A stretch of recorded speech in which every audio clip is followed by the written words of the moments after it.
Esto es El Salvador Fan Club, transmitiendo para el mundo. Obviamente se ha hablado mucho del caso de Eric Rivera.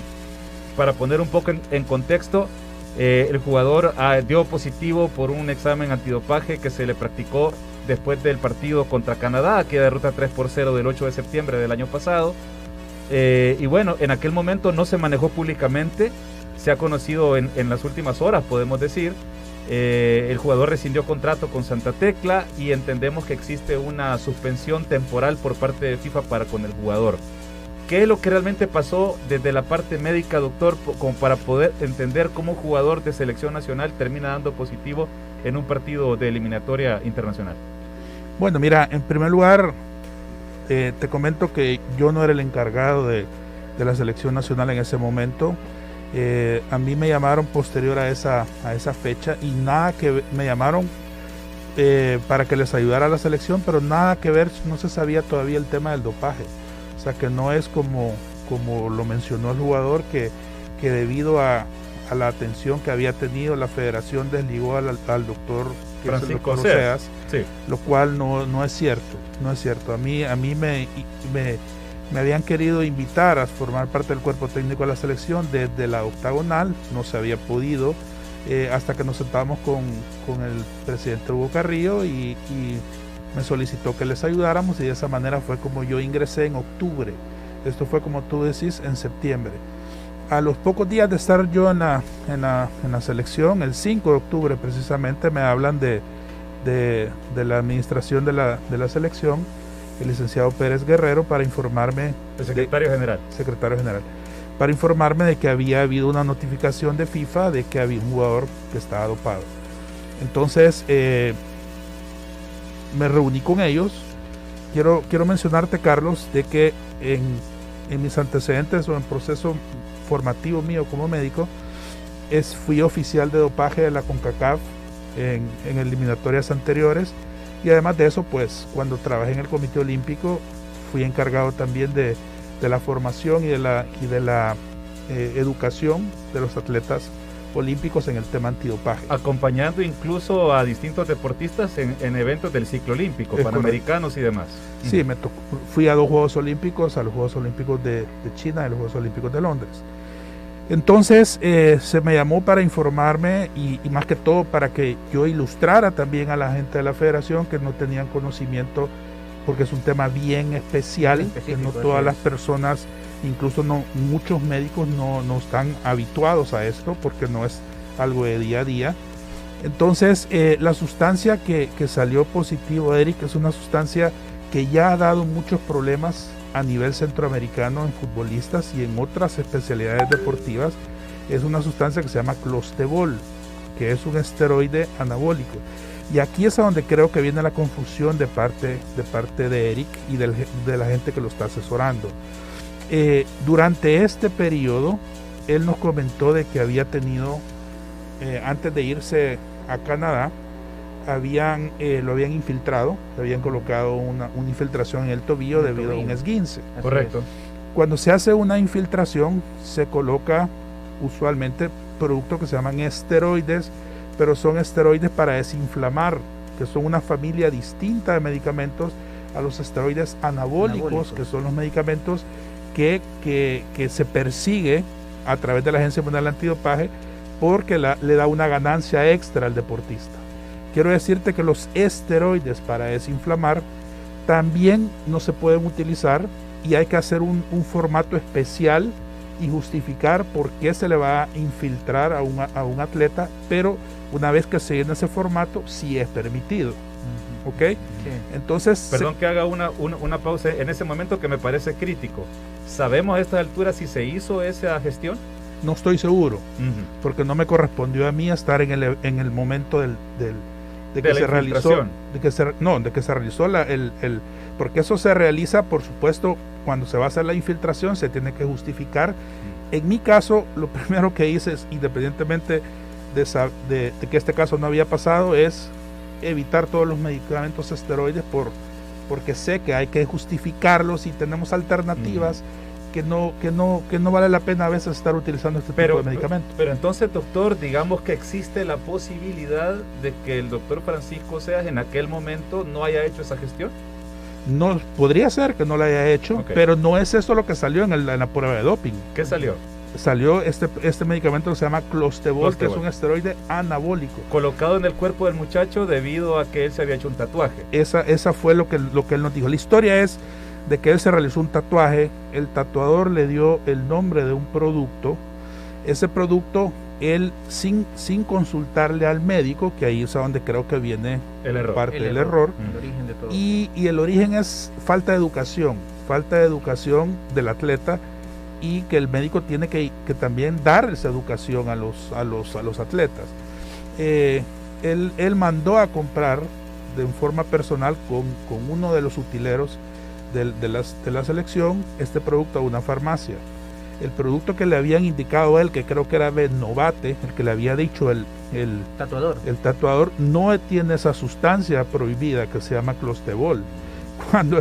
Cuando el utilero llegó a la farmacia, típico de muchas farmacias, mire, mejor compre este producto, ¿verdad? O es casi lo mismo. Ajá, es casi lo mismo. Mire, le lleva lo mismo. No hay, pero está esto. Entonces, yo he oído tantas veces eso cuando voy a comprar medicina para mí o mis hijos. Dale. Entonces le dieron esa pomada, y esa pomada fue la que se aplicó. Ya han habido un montón de casos similares. Aquí en El Salvador conozco yo 2 casos más. Uno de un tirador de tiro con arco, Oscar Ticas, que no fue no fue a las Olimpiadas, a pesar de que había clasificado a las Olimpiadas de Río, porque por un error llegó a una fisioterapia en el INDES y alguien le dijo, uy, llegó por un problema en el hombro y tenía un raspón en la rodilla, y le dijo, qué feo ese raspón, póngase este spray que se llama Neobol Spray, tiene Clostebol. Una semana después le hicieron el control, doping positivo. Y un muchacho tenista también de 17 años que le pasó lo mismo por un raspón. Entonces, no es el primer caso, es un doping desde mi punto de vista involuntario. O sea, pero lastimosamente la Agencia Mundial Antidopaje y el Código Mundial Antidopaje es bien estricto en ese sentido. En el sentido de que el atleta es el único responsable de lo que use e ingiera en caso de medicamentos. Más si está en una competencia, ¿Sí? pues estás en la cercanía de una fecha FIFA, de un compromiso, no de un partido, sino una serie de partidos, entonces sí, por ahí. Ahora, doctor, la pregunta es, debido a su experiencia en este tema, cuando sale un atleta, el antidoping positivo a esta sustancia, más o menos, ¿cuánto es el tiempo que puede caer una suspensión? ¿Es algo que varía dependiendo de la justificación que mande ahorita el jugador? Los descargos. Exacto. Entonces, más o menos, ¿qué es lo que le espera a Eric de sanción? Pues pensando pues en su vida futbolística, en su trabajo. 30 años. Esto funciona así. Está la Agencia Mundial Antidopaje, que tiene el Código Mundial Antidopaje. Y ese Código Mundial Antidopaje es firmado y avalado por todas las federaciones del mundo. La Agencia Mundial Antidopaje es un ente privado. Y todas las federaciones, en este caso FIFA, da el ok y se adhiere al Código Mundial Antidopaje. El castigo para este tipo de sustancias son 4 años. Pero en el caso del fútbol, los esteroides anabólicos son productos que no le dan una ventaja al atleta. Porque los esteroides anabólicos lo que producen es aumento de masa muscular, y eso sirve en los deportes que son explosivos, como los 100 metros, como el levantamiento de pesas, el 200 metros, o sea, deportes de sprints, de fuerza y velocidad, halterofilia. El fútbol, aunque puedes dar un sprint de 60-70 metros, es un deporte que es un deporte mixto, aeróbico, anaeróbico, y si vos ves todos los atletas, la gran mayoría de los atletas del fútbol no son típicos levantadores de pesas o corredores de 100 metros que son pesados muscularmente hablando, sino que son definidos, pero no son muscularmente grandes, porque el deporte es un deporte mixto que lleva aeróbico y anaeróbico. Entonces, por esa razón, el Clostebol, los esteroides anabólicos, no es algo frecuente o que se utilice en el fútbol para obtener ventaja de ello. ¿Y esto implica que podría ser una pena menor entonces? Usualmente en el fútbol, a pesar de que la FIFA está adherida al Código Mundial Antidopaje, usualmente en el fútbol las sanciones que ya las pone la Federación Internacional son menores. Entonces ya han habido antecedentes, por ejemplo, el capitán del Comunicaciones de Guatemala, compañero del Cacho Larín, que tiene casi 40 años, fue suspendido por la misma sustancia y si no me equivoco le metieron 1 año y medio de suspensión. Entonces, lastimosamente, esto es un doping involuntario y yo lo veo difícil que pueda salir de esta sin un castigo. Pero va a depender mucho también, doctor, de la forma en la que se justifique, porque le dan esa posibilidad al jugador, ¿verdad? Claro. O sea, cuando yo me reuní con él, vimos de que la FIFA tiene inclusive un grupo, que es lo que lo están asesorando a él. Tienen un grupo de abogados para las personas, para los atletas que no pueden pagar un abogado particular. Tienen un grupo de abogados que los ponen a disposición y en ese lapso es que está Eric, con un abogado puesto por la FIFA para apelar este tipo de sanción. Ahora, doctor, desde el punto de vista médico técnico, ¿sería importante que la federación hiciera dopajes constantes en selecciones nacionales de todo nivel? Por supuesto. ¿Y por qué no los hacen? Porque aquí no hay laboratorios. Pero hay en Costa Rica y en Panamá. No hay en Costa Rica, no hay en Panamá. ¿A dónde hay? O sea, los laboratorios certificados por la Agencia Mundial Antidopaje en América son bien pocos. Es el de Montreal, a donde se hizo este dopaje, el de UCLA en Los Ángeles, hay uno en Utah, hay uno en La Habana, Cuba. Y es caro, me imagino. No es tan caro como antes. En La Habana, Cuba, hay uno en la Ciudad de México, hay uno en Colombia, pero el de Colombia le quitaron la certificación, y hay uno en Río de Janeiro. ¿Pero no se hace por logística o por presupuesto? No se hace aquí, acá en Salvador. Por ambas. Por ambas. Porque la logística implica, en primer lugar, hacer una capacitación generalizada a todos los equipos, a todo nivel, y tú me dirás cuántos equipos tendrán médico a tiempo completo dentro de su plantilla. Creo que no. Muy pocos. No todos, no los 2 en primera y ni digamos bajando segunda, tercera es una categoría. exigencia, pero el médico llega al domingo, el día del partido. Pero por eso le consultaba, ni siquiera de los equipos, porque me queda claro que no tienen la capacidad, un Jocoro, un Chalate, incluso un Alianza, un FAS, pero le pregunto por selecciones nacionales, porque ahí sí la federación tiene más control y puede invertir en que los jugadores de selecciones y jugadoras también no vayan a tener estos inconvenientes. Mira, lo primero que se tiene que hacer, lo primero que hicimos ahorita que yo ingresé a la federación, es charlas y educación.